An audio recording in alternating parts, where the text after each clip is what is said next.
కార్తీక మాసం 3వ వారం. అరకు ఫుల్ రష్గా ఉంది. అయినా సరే ఈ కార్తీక మాసంలో ఇదే ఫస్ట్ ట్రిప్ అరకు. వ్యాపారం ఆ రేంజ్లో ఉంది. యాక్చువల్లీ సంవత్సరం మొత్తంలో ఈ 3 నెలల కోసమే చాలా హోప్స్ పెట్టుకొని ఉంటాం. నవంబర్, డిసెంబర్, జనవరి.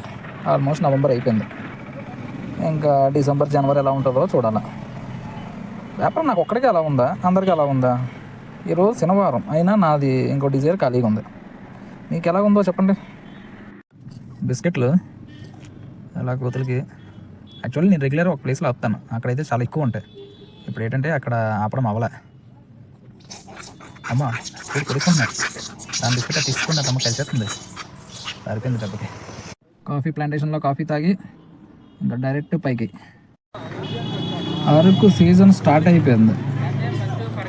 ఇగో ట్రాఫిక్ వచ్చింది. ట్రాఫిక్ కంట్రోల్ చేయడానికి ఆర్పిఎఫ్ వాళ్ళు దిగారు.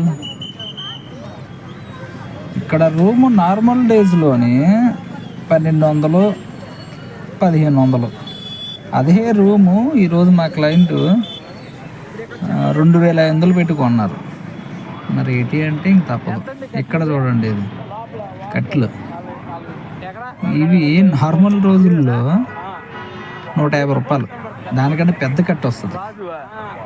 కానీ ఇప్పుడు ఈ మూమెంట్ కదా, ఇది ఒక కట్టే 300 చెప్తుండు, 2 500కి ఇస్తాడంట. అలా ఉంటుంది అరకులో.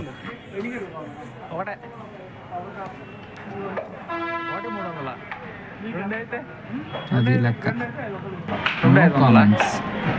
మాట్లాడడానికి ఏం లేదు. చలి కూడా గట్టిగా ఉంది. స్వెటర్ షాప్ అయితే ఖాళీ లేవు అరకులో. స్వెటర్లు తెచ్చుకునే వాళ్ళు అదృష్టమే. తాళం నెలలు కంపల్సరీ కొనడమే. కొంటాను మరి తప్పదు. నేను స్వెటర్ ఎందుకు వద్దు అని అన్నా, కానీ మా ఆవిడ పెట్టింది. దానివల్ల నేను సేఫ్.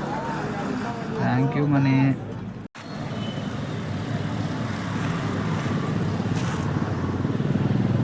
మరి నైట్కి లైట్గా మసాలా దోశ ప్లస్ ఇడ్లీ ఫోటో లేదు. ఇంకా బై గుడ్ నైట్. ఇంకా మార్నింగ్ మడగడ వ్యూ పాయింట్ ఉంది, రూమ్కి వెళ్ళిపోతున్నా. Good night.